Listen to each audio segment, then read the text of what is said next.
So आपने पानी की झाड़ और करंट की बात बताई थी इसमें we should be very careful for this. हम लोग इसके लिए बहुत ही सावधान रहें. Then he had to make careful us that we should not do.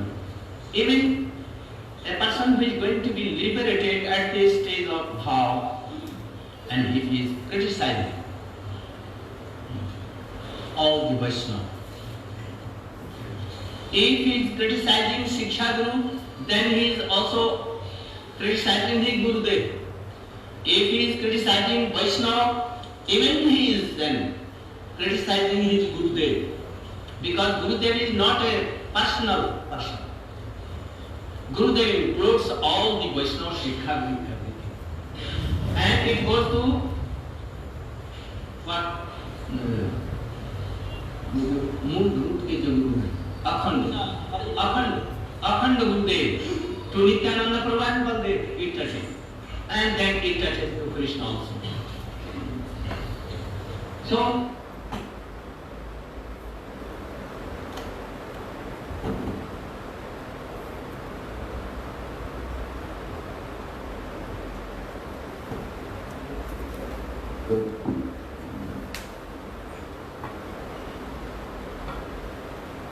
रूप शिक्षा के अंतर्गत श्री गुरुदेव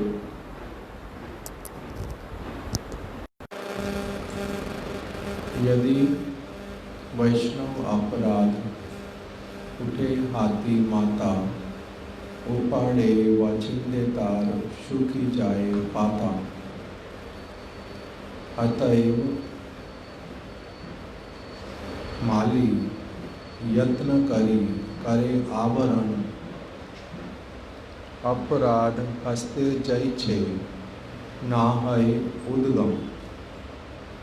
ये जो दो प्यार महाप्रभु ने श्रील रूप गोस्वामी पाद जी को सिखाए,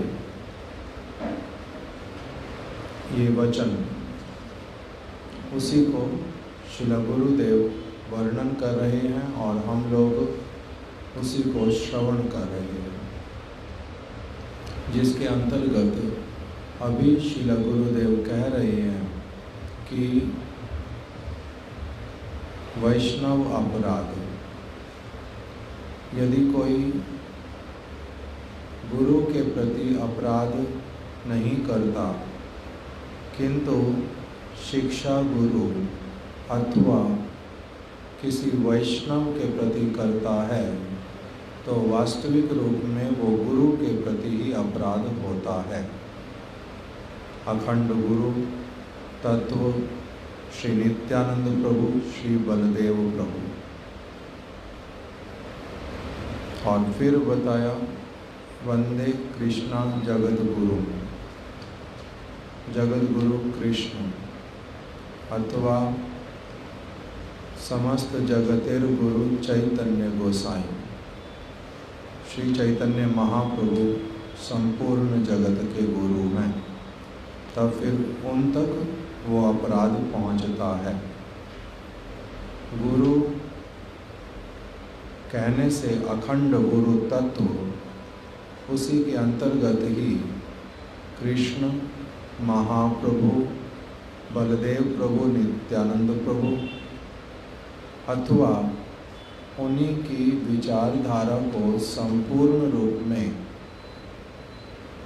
आचार प्रचार इत्यादि के माध्यम से धारण करने वाले उसके संरक्षक शुद्ध भक्ति मार्ग के जो गुरुवर्ग अथवा उसी परंपरा में शुद्ध वस्तु को धारण करने वाले शिक्षा गुरु एवं वैष्णवगण सभी एक ही तात्पर्य पर हैं। इनमें से किसी का भी उस प्रकार का निंदा इत्यादि करना वो दोषजनक होता है और मदमस्त हाथी के समान है। तो इसीलिए अब इसके अंतर्गत गुरुदेव ने कह दिया कि गुरु को केवल एक जो देहधारी उस प्रकार का ज्ञान नहीं करके गोष्ठी सहित गुरुपाद पद्म, उस प्रकार का विचार धारण करना चाहिए और वैसा ही भावना होना चाहिए। अब इसके अंतर्गत वास्तविक रूप में आ गया कि निंदा किसी की भी नहीं करनी। वैष्णव निंदा किसी की भी नहीं करनी। अब फिर वैष्णव का तो कहना क्या, इसमें तो सावधान कर रहे हैं कि बिल्कुल भी नहीं करनी। वास्तविक रूप में मनुष्य मात्र की ही नहीं करनी। कारण द्वेष मूलक जो क्रिया की जाती है उसी का नाम ही अपराध इत्यादि है। यदि कोई व्यक्ति सद्भावना से करता है तब तो उसको अपराध कहते नहीं। तो किसी की भी तो वास्तविक रूप में द्वेष पूर्वक उसकी चर्चा, आलोचना इत्यादि नहीं करनी चाहिए। इसलिए क्रिटिक और क्रिटिसिज्म जो दो शब्द हमने श्रवण किए उसका बड़ा गुरुत्व है। क्रिटिसिज्म करना ही नहीं है, क्रिटिक हो सकता है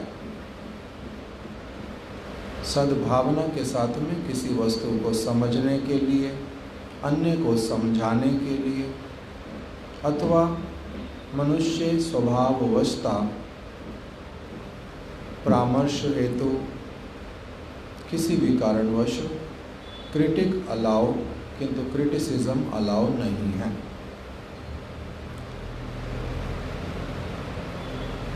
तो यहाँ पर जो गुरुदेव गंभीरता पूर्वक जो पुनः पुनः जोर दे करके कह रहे हैं वो यही कह रहे हैं कि भाई जो ये निंदा इत्यादि है उससे सावधान रहो, उसमें अपना समय इत्यादि नष्ट मत करो। दूसरा उसी के अंतर्गत कह रहे हैं कि फिर निंदा इत्यादि, और वो भी फिर वैष्णव की, उससे तो बहुत अधिक सावधान रहो। मनुष्य मात्र की ही नहीं करनी, उस पर भी फिर जो वैष्णव उनका तो बिल्कुल नहीं करना। वैष्णव शब्द किस प्रकार से हम लोग अभी ग्रहण कर रहे हैं? वैष्णव शब्द जैसे मान लीजिए कि एक विद्यालय की बिल्डिंग है, उसके अंतर्गत कौन कौन है? उसके अंतर्गत विशेष रूप में विद्यार्थी हैं, उसी बिल्डिंग के अंतर्गत अध्यापक इत्यादि भी हैं, प्रधानाचार्य भी हैं, उसी के अंतर्गत सफाई कर्मचारी इत्यादि भी हैं, और उसी में ही जो ऑफिस का काम करने वाले लोग वो भी हैं। तो अनेक प्रकार के लोग एक साथ में विद्यालय के भीतर में हैं। केवल विद्यार्थी होने से ही काम नहीं हो जाता, यद्यपि नाम विद्यालय दिया, मुख्य रूप में विद्यार्थी, किंतु उसका अर्थ एक और क्या है कि विद्या प्रदान करने वाले जो आचार्य वो भी वहाँ पर हैं, और फिर विद्या का उनका जो आधार है ग्रंथ इत्यादि वो भी वहाँ पर उपलब्ध है। तो सब कुछ मिलाकर के ही तो विद्यालय है। सफाई कर्मचारी भी किसी न किसी प्रकार से उसमें सहयोग कर रहे हैं। इसी प्रकार से वैष्णव शब्द एक है उसका ब्रॉड जो विचार, और एक है पर्टिकुलर होते जाना। जैसे साधारण रूप में बोलते हैं, कोई व्यक्ति मठ में आता है, यहाँ पर तो शहर में फरीदाबाद इत्यादि में लोगों को हो सकता है उस शब्द का अधिक परिचय ना हो, किंतु धाम में यदि कोई व्यक्ति मठ में भंडारा इत्यादि करना चाहता है तो वो क्या कहते हैं, हम वैष्णव सेवा करना चाहते हैं, वैष्णव सेवा करना चाहते हैं। वैष्णव सेवा का अर्थ वहाँ पर लिया जाता भंडारा करना। उनको खिलाना पिलाना इत्यादि, वस्त्र देना, प्रणामी इत्यादि देना, इसको कह देते हैं वैष्णव सेवा। इसका नाम वैष्णव सेवा। तो अब महाराज जी किंतु एक बात बोलते थे। एक समय वृंदावन में महाराज जी थे श्री चैतन्य गौड़िया मठ में, और वहीं पर ही एक माता जी पटियाला से, उन्होंने आकर के कहा कि महाराज जी मैं वैष्णव सेवा करना चाहती हूँ। तो महाराज जी ने कहा करो, बहुत अच्छी बात है, वैष्णव सेवा करनी है। वैष्णव सेवा भगत सेवा परम सिद्धि प्रेम लतिकार मूल। क्यों करनी है वैष्णव सेवा? वैष्णव निंदा नहीं करनी, वैष्णव सेवा करनी है। किंतु क्यों करनी है? क्योंकि वो क्या है, प्रेम रूपी लता की, जो ये भक्ति लता, प्रेम लतिकार मूल, उसकी वो जड़ है वैष्णव सेवा। फिर महाराज जी ने कहा वैष्णव सेवा का अर्थ किंतु क्या ग्रहण करना? कोई भी व्यक्ति तिलकधारी और कंठी इत्यादि लिया अथवा बाहरी रूप में तिलक दीक्षा इत्यादि भी लिया, सबको एक साथ में वैष्णव लेना नहीं। श्रेष्ठ व्यक्ति के अनुगत्य में जब तुम सब कुछ करोगी तब होगा वैष्णव सेवा। जैसे नित्यानंद प्रभु के कहने पर श्रील रघुनाथ दास गोस्वामी ने सेवा के लिए प्रेरणा तो बहुत प्राप्त की, किंतु फिर उन्होंने क्या किया? फिर उन्होंने राघव पंडित के चरणों का आश्रय लिया और उनसे कहा कि श्री नित्यानंद प्रभु वो अति उच्च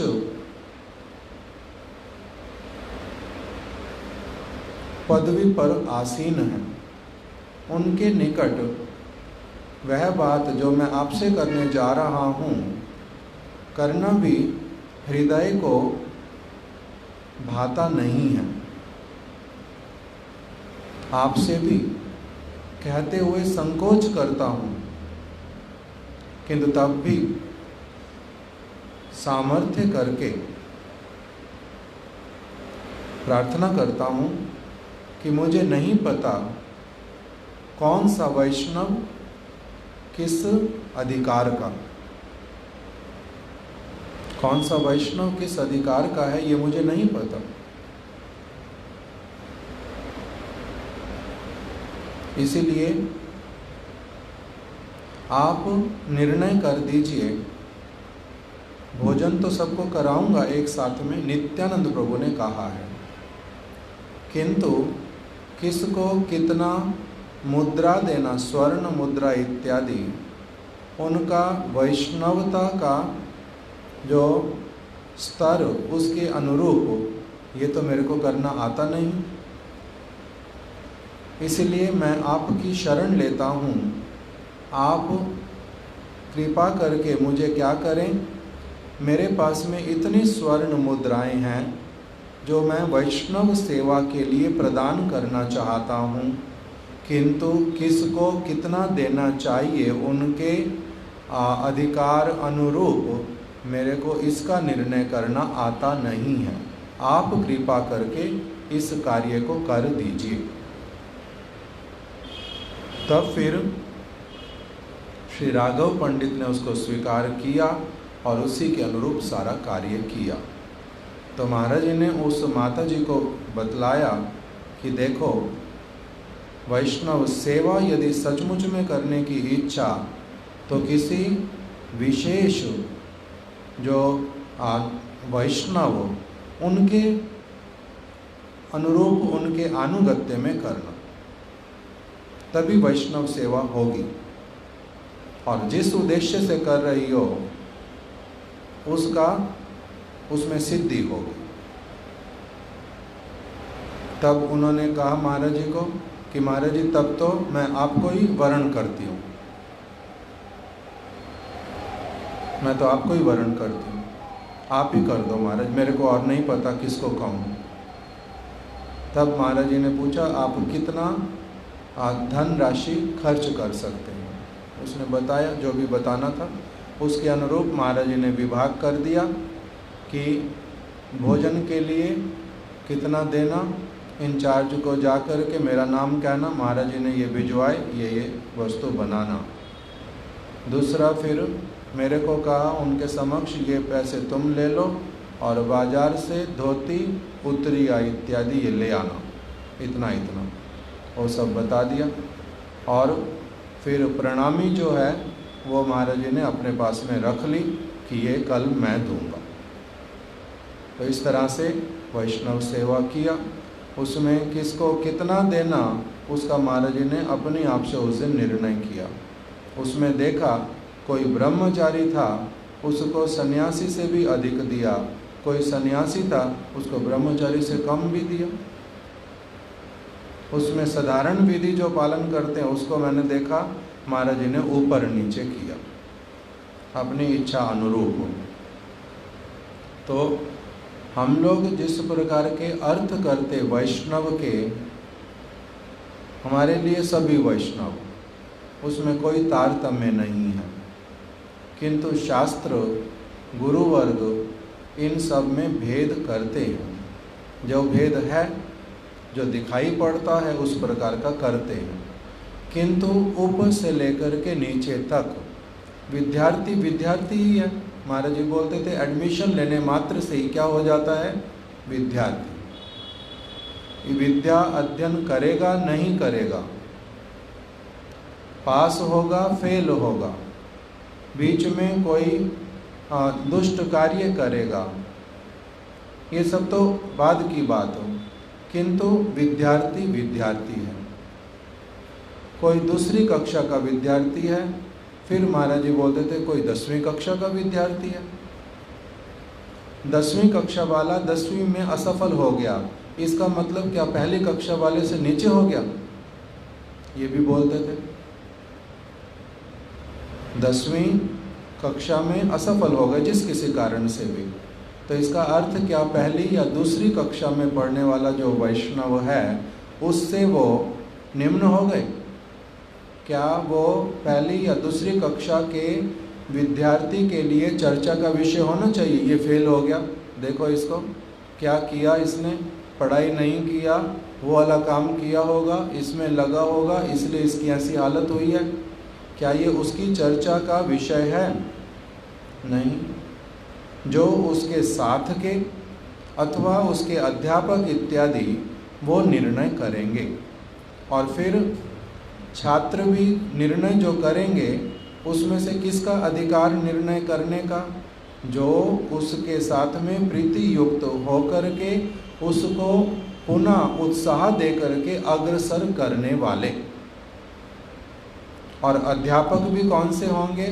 बालक के असफल होने पर भी उसको फिर से क्या करते हैं, उस स्थान पर भी उत्साह प्रदान करते हैं। कोई बात नहीं, इस बार जिस किसी तरह से ये हो गया, देखो तुमने उस तरफ ध्यान नहीं दिया था ना, दूसरी तरफ लगे रहे ना। इस प्रकार का जो उपदेश करके उसके शुभ चिंतक का कार्य कर पाएंगे वो उनकी चर्चा का विषय है। सबकी चर्चा का विषय तो है ही नहीं वो। इसी प्रकार से अब दूसरा एक उदाहरण किसी वैष्णव से श्रवण किया था, किनसे भूल गया हूँ, जहाँ तक स्मरण आता है श्रील भक्ति विलास तीर्थ गोस्वामी महाराज ये कहते थे कि एक है मेलगाड़ी और एक है एक्सप्रेस। मेलगाड़ी को भी रेड सिग्नल मिलता है कभी कभी, और एक्सप्रेस गाड़ी को भी रेड सिग्नल मिलता है। रेड सिग्नल मिलने का मतलब बाधा, कोई ना कोई बाधा आ गई बीच में। जिस गति से चल रहे थे वो गति रुक गई, निम्न हो गई, जैसा भी हुआ। किंतु मेलगाड़ी को रेड सिग्नल मिलने पर वो रुक जाएगी, और फिर जब ग्रीन सिग्नल होगा तब वो क्या करेगी? अपनी ही गति से आगे बढ़ेगी। और जो एक्सप्रेस गाड़ी होएगी उसमें भी रेड सिग्नल होने पर वो रुकी तो सही, किंतु जब ग्रीन सिग्नल होगा तब वो फिर पुनः अपनी जो बहुत तेज गति है उसके साथ में अग्रसर होएगी। इसी प्रकार से एक बालक जो दूसरी कक्षा में असफल हुआ और एक बालक जो कि बहुत बड़ी कक्षा में असफल हुआ, छोटे वाले की असफलता जो है वो बहुत चिंताजनक, बड़े वाले के किसी स्तर पर असफल होने पर जो चिंता का विषय उससे बहुत गुना अधिक चिंता का विषय छोटी अवस्था में, क्योंकि उसी अवस्था में जिसमें कोई भी असफल नहीं होता तब भी अगर ये असफल हो गया है तब फिर आगे क्या करेगा। बड़े वाला बहुत कुछ तो करते करते आगे बढ़ा, उसका आधार बहुत बड़ा है पड़ा, किसी जगह असफल हुआ है, फिर से क्या हो जाएगा, थोड़ा सा गुरु वर्गों का कुछ संपर्क संग सेवा होने से पुनः एकदम द्रुत गति से आगे बढ़ेगा। तो इसीलिए मुख्य रूप में कहने का बात ये है, गुरुदेव की बातों से इस प्रकार का अभी जो प्रतीत होता है कि ये हमारे चर्चा का विषय नहीं है। वास्तविक रूप में किसकी चर्चा का विषय है? ये है गुरु वर्ग की चर्चा का विषय, गुरु की चर्चा का विषय, किसी को ठीक करने का, सुधारने का, संभालने का। और जो अन्य हैं उनके लिए यदि इस प्रकार की चर्चा कभी करनी पड़ती है तो उसमें उनका चर्चा का जो कारण होता है वो कौन सा है? सेव्या ना तो संग योग्या, कि संग नहीं करना, किस प्रकार से नहीं करना, कैसे बचना, ये सब विषय लेकर के ही केवल उतना मात्रा तक चर्चा करना, बिना किसी अपने हृदय के द्वेष अथवा उनके प्रति किसी हीन भावना को रख करके नहीं।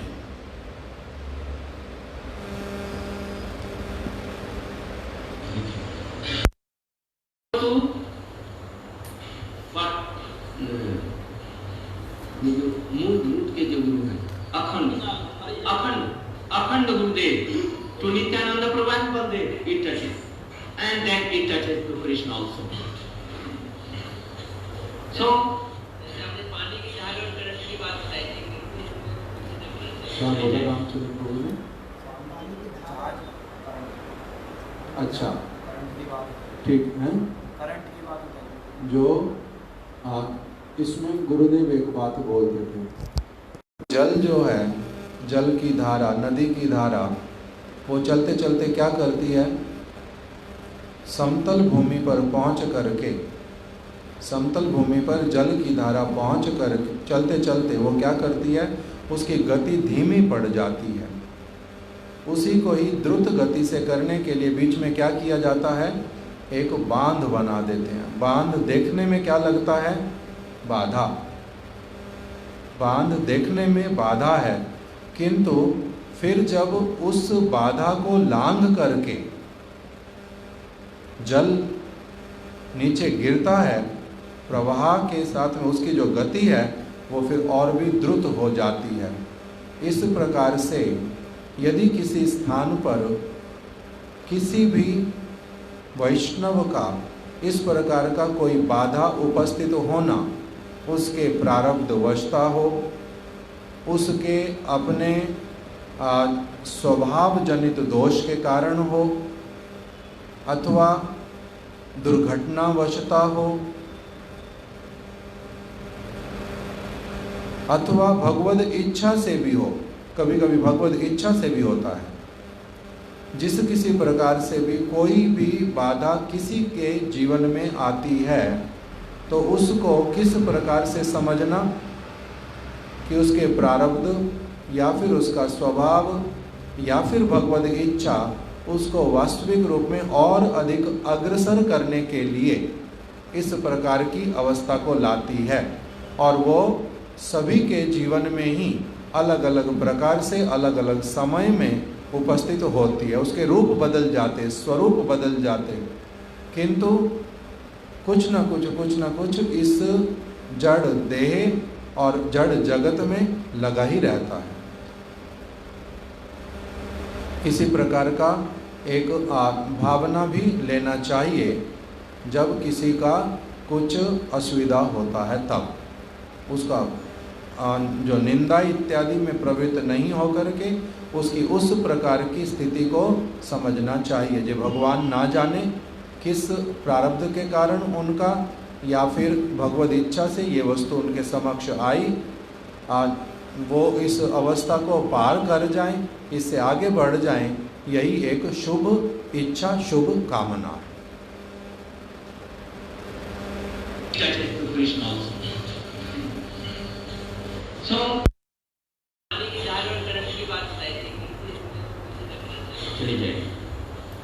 should be very careful for this. हम लोग इसके लिए बहुत ही सावधान रहें, किसी प्रकार से वैष्णव अपराध न हो जाए, नहीं तो गुरु को भी पहुंचेगा और फिर गुरु से भगवान को पहुंच करके हमारी भक्ति लता को एकदम उखाड़ करके फेंक देगा।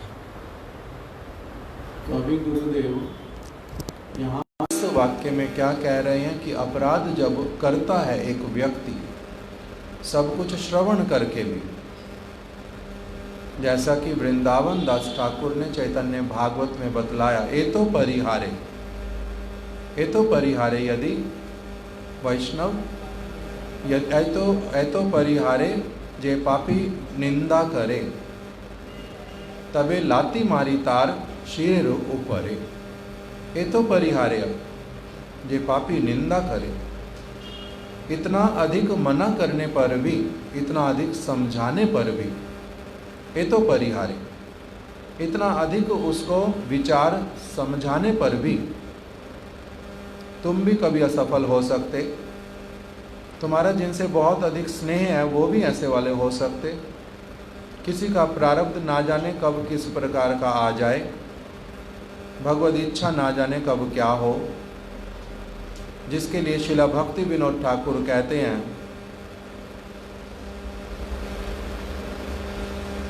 अंतराय नाई जाए सही से परम भाई, कि अब हे प्रभु जिस मार्ग के ऊपर मैं चल रहा हूँ उसमें कोई अंतराय, कोई बाधा इत्यादि ना आ जाए, यही मेरा एकमात्र भय होता है। तो ये जो अवस्था, ये तो परिहारे, इतना अधिक उस विषय के गंभीरता को समझा करके, समझाने पर भी यदि कोई व्यक्ति वही कार्य फिर से करता है, असद प्रवृत्ति के साथ में करता है, द्वेष भावना लेकर के करता है, किसी का अमंगल चिंता करके करता है, अपने लाभ पूजा प्रतिष्ठा के लिए करता है, यश के लिए करता है, अथवा किसी भौतिक लाभ की प्राप्ति की आशा से करता है, अथवा हृदय दुर्बलता के कारण करता है,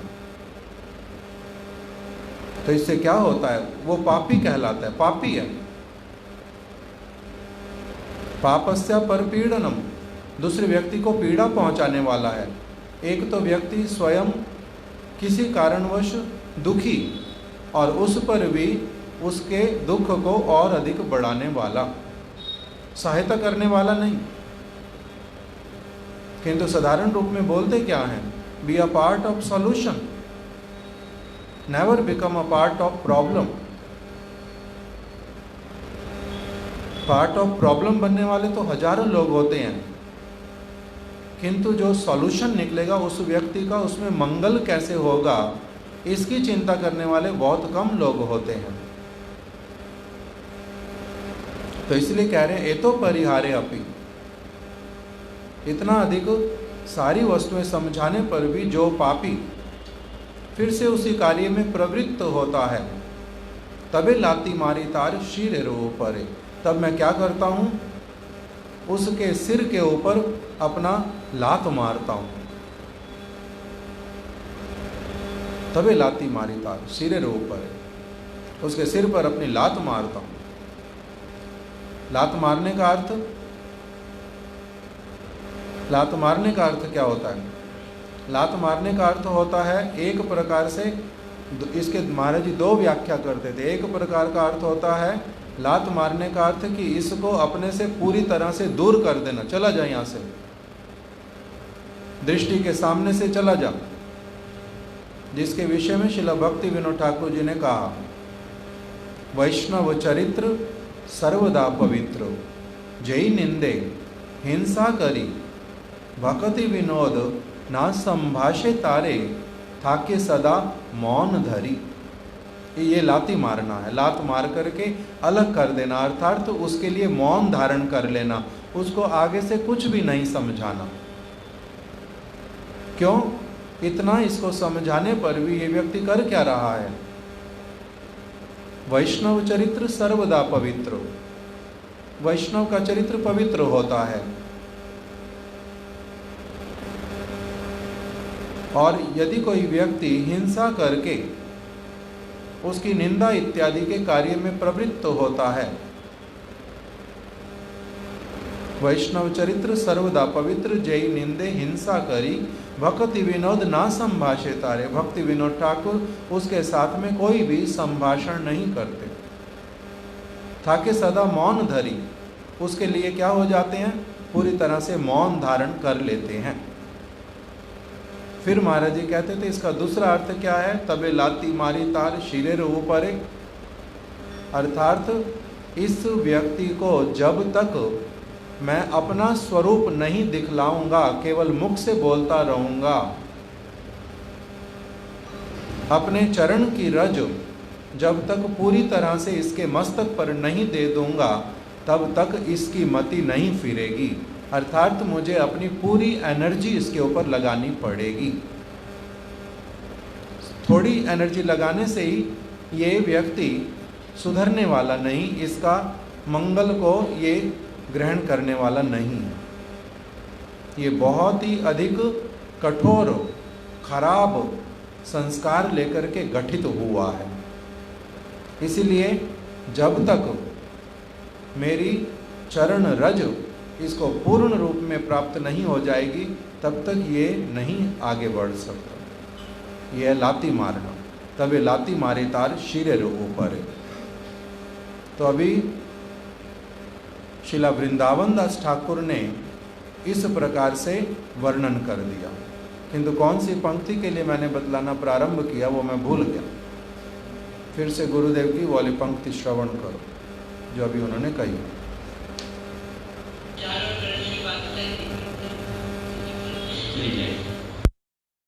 वेरी केयरफुल फॉर दिस। हम लोग इसके लिए बहुत ही सावधान रहें, किसी प्रकार से वैष्णव अपराध न हो जाए, नहीं तो गुरु को भी पहुंचेगा और फिर गुरु से भगवान को पहुंच करके हमारी भक्ति लता को एकदम। तो अभी गुरुदेव ने जो बात बोली कि पहले एक व्यक्ति क्या करता है, वैष्णव अपराध करता है, वही वैष्णव अपराध वास्तविक रूप में धीरे धीरे क्या करता है, फिर उसको गुरु के चरणों में भी अपराध करने के लिए साहस प्रदान कर देता है। साहस मतलब दुस्साहस, दुष्ट साहस, और फिर वही वस्तु और आगे बढ़ कर के भगवान तक भी पहुंच जाती है। इसके लिए गुरुदेव उदाहरण देते थे रामचंद्र पुरी का। रामचंद्र पुरी क्या करते हैं, उन्होंने श्रीला माधवेंद्र पुरी पाद जी को उपदेश किया, दुस्साहस किया और अपराध हो गया, उनको रुष्ट कर दिया, गुरु रुष्ट हो गए उनसे। वैष्णवों को भोजन कराता है जोर जबरदस्ती करके, और फिर उनकी निंदा करता है, इतना खाते हैं, इतना खा करके किस प्रकार से ये वैरागी धर्म का पालन करेंगे।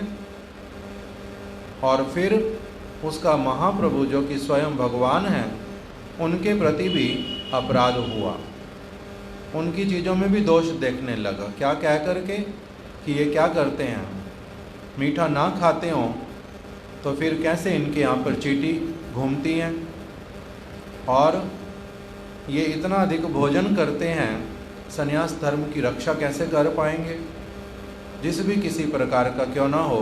तो इस प्रकार से जैसे रामचंद्र खान का भी हरिदास ठाकुर के चरणों में अपराध हुआ, फिर नित्यानंद प्रभु के चरणों में अपराध हुआ। पहले वैष्णव हरिदास ठाकुर, फिर गुरु तत्व अखंड गुरु नित्यानंद प्रभु के चरणों में अपराध। इस प्रकार से क्रम कुछ कुछ इस प्रकार का जाता है, वैष्णवों के प्रति, गुरु के प्रति, भगवान के प्रति। यद्यपि गुरुदेव ने जैसे पहले कहा, तीनों एक साथ में, गुरु कोई अकेले गुरु नहीं है, वैष्णव कोई एकमात्र वैष्णव नहीं है, भगवान केवल मात्र एक ही व्यक्तित्व से संपन्न व्यक्ति नहीं है। केवल भगवान का मतलब सगोष्ठी भगवान, गुरु का मतलब सगोष्ठी गुरु, वैष्णव का अर्थ सगोष्ठी वैष्णव। जब ये सगोष्ठी शब्द लगाते हैं तब तीनों का अर्थ ही एक हो जाता है।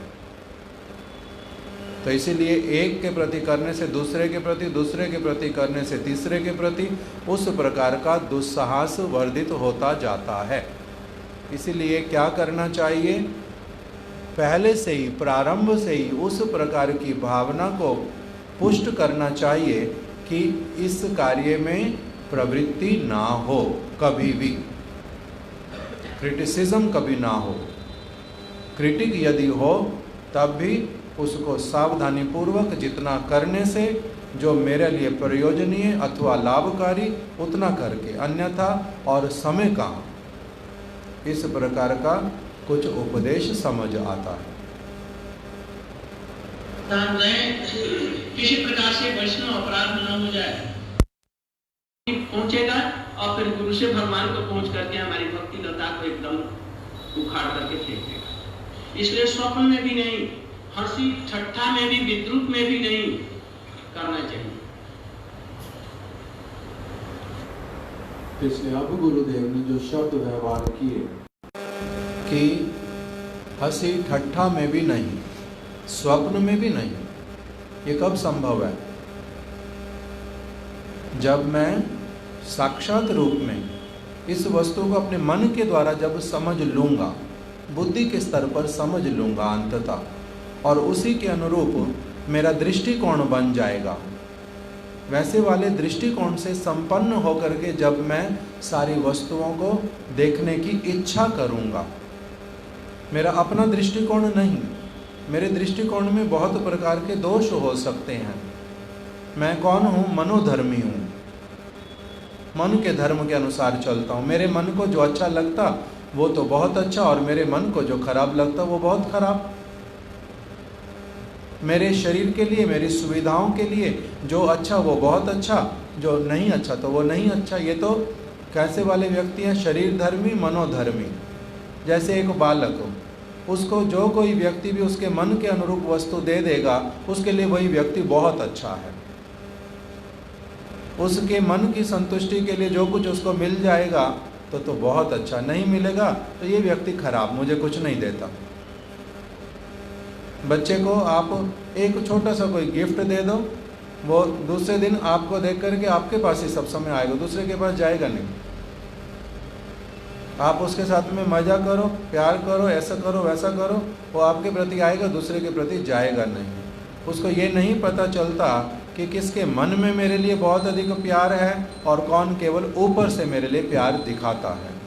क्यों? क्योंकि वो तो बालक हो, वो केवल मनोधर्मी है, वो शरीर धर्मी है, उससे आगे तो वो बड़ा नहीं, उससे आगे वो बड़ा नहीं, इसलिए उसका दृष्टिकोण कहाँ तक हो सकता है।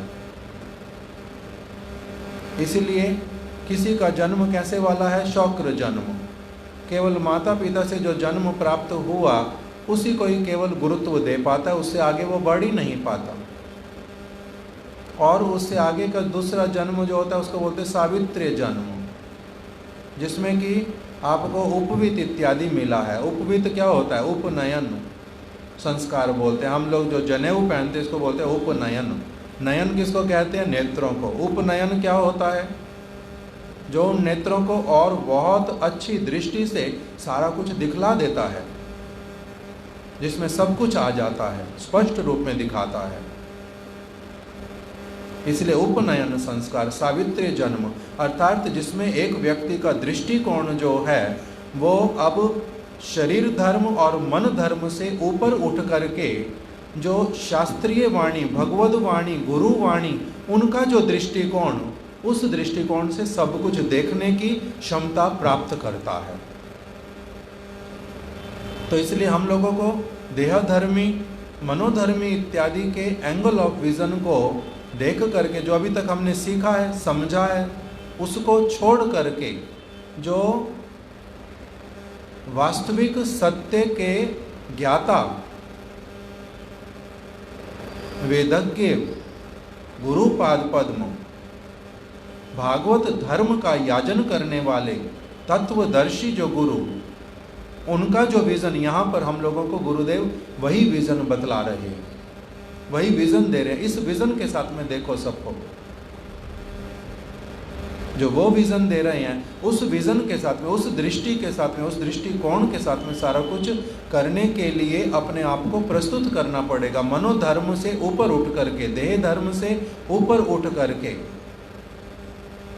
शौक्र जन्म, सावित्री जन्म से ऊपर उठ करके, तीसरा जन्म जो है उसका नाम क्या, दैक्ष जन्म, दिव्य ज्ञान, दिव्य चक्षु, जो वो वाला दृष्टिकोण, दिव्य चक्षु जो गुरुपाद पद्म का, जैसे कृष्ण ने अर्जुन को जो दिया, सुखदेव गोस्वामी पाद जी ने परीक्षित महाराज जी को जो प्रदान किया, महाप्रभु श्रील रूप गोस्वामी पाद जी को जो दे रहे हैं, ये जो दृष्टिकोण है, इस दृष्टिकोण के अनुरूप ही मैंने क्या करना है, सब कुछ देखना है, समझना है। तब फिर मेरा क्या होगा, तब फिर मेरा जो गति है, किस वस्तु का गति, भक्ति लता के वर्धित होने का, अग्रसर होने का, तब मेरे को वो सब दिखलाई पड़ेगा, समझ आएगा। नहीं तो कैसे समझ आएगा? उनके वाला दृष्टिकोण अपनाऊंगा नहीं और सोचूंगा मेरी भक्ति लता जो है उस पर फल फूल लगें और उस पर मैं सारे पुष्प फलों को ग्रहण करके बड़ा तृप्त हो जाऊं, आनंदित हो जाऊं और वो फल वितरण करूं, ये सब तो नहीं हो सकता यदि मैं उस दृष्टिकोण से नहीं चलूं। तो इसलिए उनके वाला दृष्टिकोण ग्रहण करना पड़ेगा। इसलिए स्वप्न में भी नहीं, हंसी ठट्ठा में भी। अभी इसमें क्या आया कि हंसी ठट्ठा में भी नहीं। ये हमारा स्वभाव कब बनेगा कि हम किस 1-2 मिनट के लिए भी नहीं, मजाक में भी नहीं, स्वप्न में भी नहीं, विद्रूप में भी नहीं। विद्रूप क्या होता है? किसी भी बात को झूठ मूठ में प्रस्तुत करना, किसी भी प्रकार से हम लोग उसमें प्रवृत्त नहीं हों। ये कब संभव है? जब हम गुरु वर्गों का जो दृष्टिकोण है उस दृष्टिकोण को अपनाएंगे। मैं साधक हूँ, मैं बहुत अनर्थों से ग्रस्त हूँ, पुनः पुनः मैं गिरता हूँ, उठता हूँ, गिरता हूँ, उठता हूँ। उसी प्रकार से जैसे साधारण जगत में बोलते हैं, अन्यों के साथ में वैसा व्यवहार नहीं करो जो कि आपको अपने लिए पसंद ना हो। अगर मैं किसी वस्तु के लिए निष्कपट प्रयास करता हूँ फिर भी सफल नहीं हो पाता, उसी तरह से सबके साथ ही है।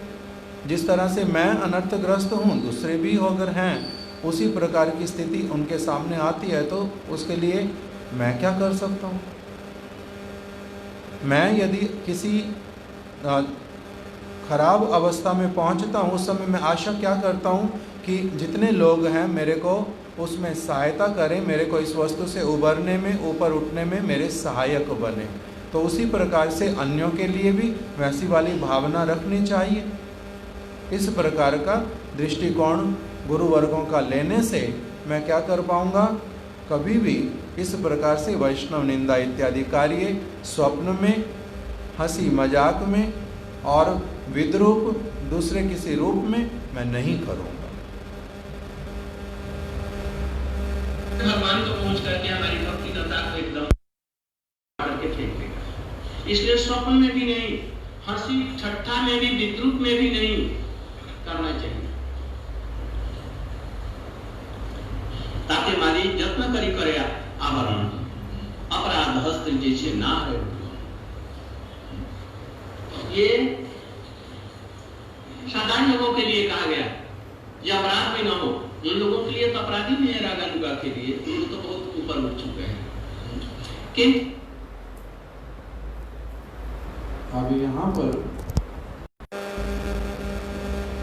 गुरुदेव कह रहे हैं कि जो ये प्यार हैं, अभी जो दूसरी वाली प्यार पढ़ी गुरुदेव ने, पहले वाला तो था यदि वैष्णव अपराध उठे हाथी माता, उपाड़े व छिंदे तार शू की जाए पाता।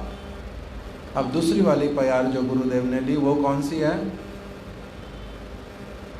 ताते माली यत्न करी करे आवरण, अपराध हस्तिर जैचे नाहय उद्गम। ताते माली, माली कौन है? साधक स्वयं। बीज प्रदान करते हैं उसको गुरु और गुरु कृष्ण की कृपा से, गुरु कृष्ण प्रसादे पर, और वही बीज लेकर के साधक, एक व्यक्ति जो अपने हृदय में भक्ति की उत्पत्ति चाहता है हृदय में, वो व्यक्ति क्या करता है? स्वयं माली बनता है, उस बीज को लेता है और फिर उसको अपने हृदय रूपी क्षेत्र में बोता है और श्रवण कीर्तन इत्यादि जल से उसका सेचन इत्यादि करता है, उसमें फिर अंकुर इत्यादि निकलता है, लता वर्धित होती है। उसी समय उसको वो आवरण करता है, अर्थात अपने आप को सब समय वैष्णवों से घेर करके रखता है, और जो समस्त कार्य करता है उनके दृष्टिकोण से करता है, उनके उपदेशानुरूप, उनके आचार विचार निर्देश अनुसार करता है, अपनी स्वतंत्रता को छोड़ता है, अनुगत्य धर्म का याजन करता है, इसके वास्तविक मर्मार्थ को समझता है। तो इसका नाम होता है आवरण करना। और फिर ताते माली यत्न करी करे आवरण, यत्न पूर्वक आवरण करता है, किससे? इस प्रकार के वैष्णव, श्रेष्ठ वैष्णव संग से। अपराध हस्तिर जैचे नाहय उद्गम, जिससे कि अपराध रूपी जो मदमस्त मतवाला पगला हाथी जो है वो भीतर में प्रवेश ही नहीं कर पाता, हृदय में आता ही नहीं है। क्यों? क्योंकि उस प्रकार के घेरे से पहले से घिरा हुआ है, इसने वैसे वाला दृष्टिकोण अपना रखा है, वहाँ पर आएगा ही नहीं। एक तो ये बता दिया, पहले गुरुदेव ने बताया किंतु कि जिनका लोभ हो चुका है, जो रागानुगीय भक्त हैं, कौन सा लोभ? केवल मौखिक कहने वाला नहीं, लोगों को ठगने वाला, पागल वाला नहीं, वास्तविक लोभ, जिसके विषय में श्रील रूप गोस्वामी पाद ने वर्णन किया है, अप्राकृत लोभ जिनका हो गया, जो रागानुगा भक्ति में, रूपानुगा भक्ति में जो प्रविष्ट हो गए हैं, उनका तो ये होता ही नहीं है दोष। ये वाला अपराध वो कभी करते ही नहीं है, स्वप्न में भी नहीं करते, हंसी ठट्ठा में भी नहीं करते, विद्रूप में भी नहीं करते, उनसे तो होता ही नहीं है।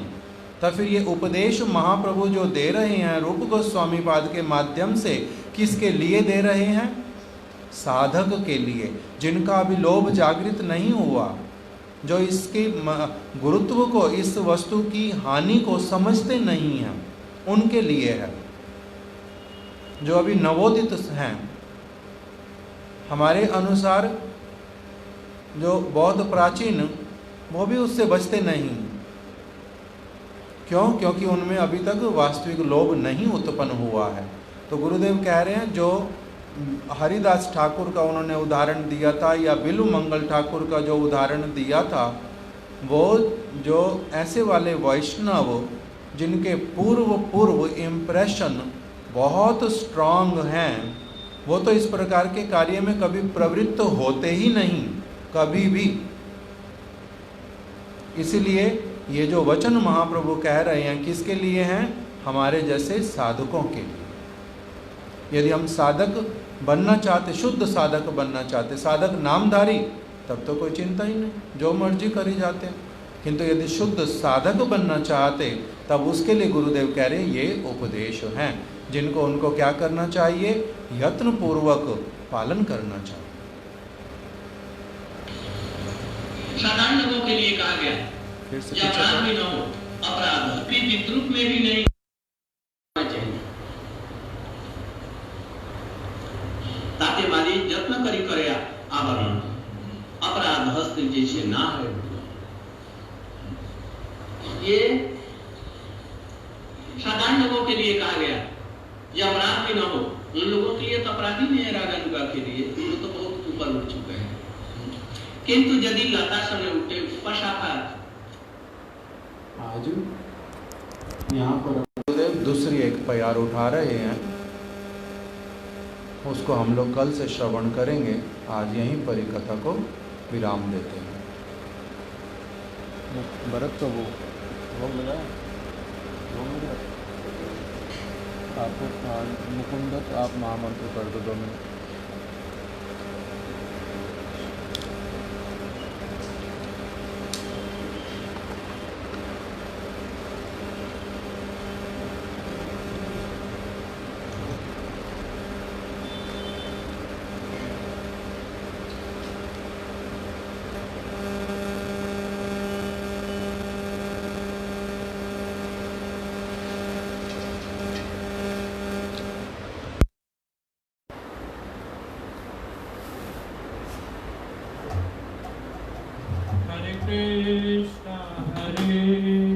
Krishna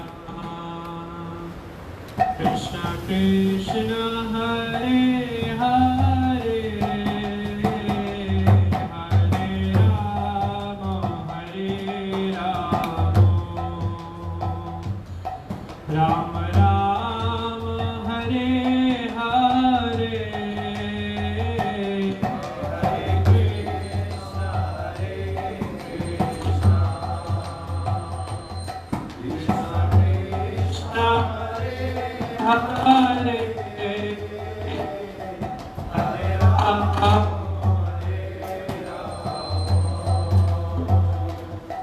Ram Ram Hare Hare Hare Krishna Krishna Krishna Hare Hare Hare Rama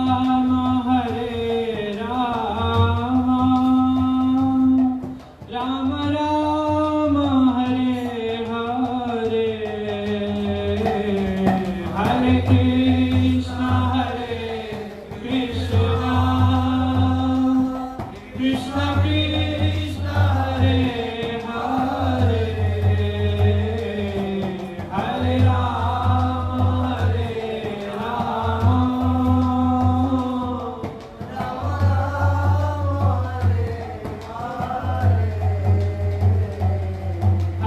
Krishna Krishna Krishna Krishna Hare Hare Hare Rama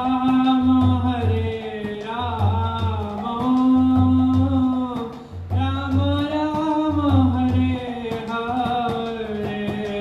Hare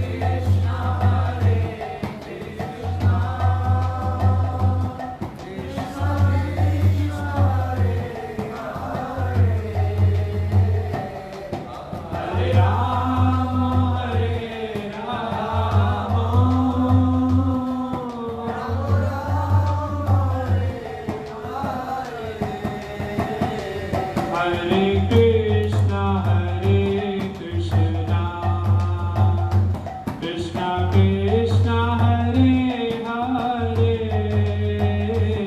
Hare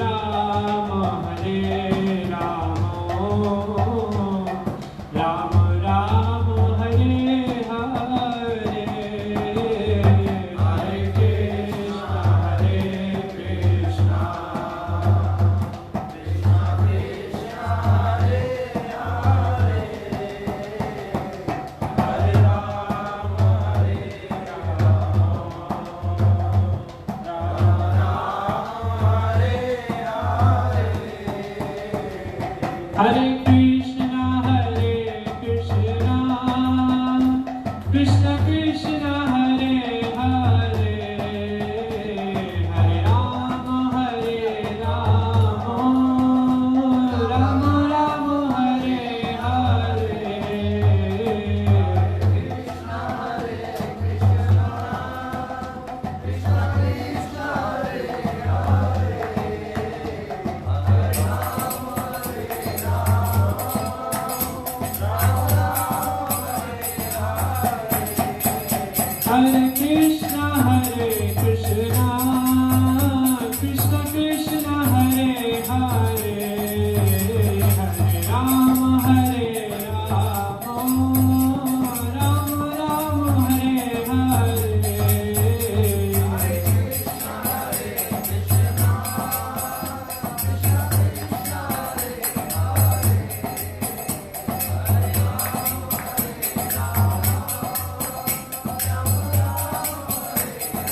Goswami Prabhu Rup Goswami Prabhu Rup Goswami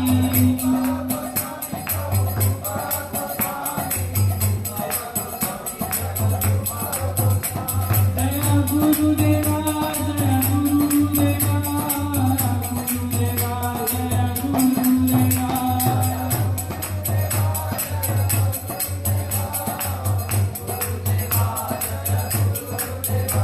Hari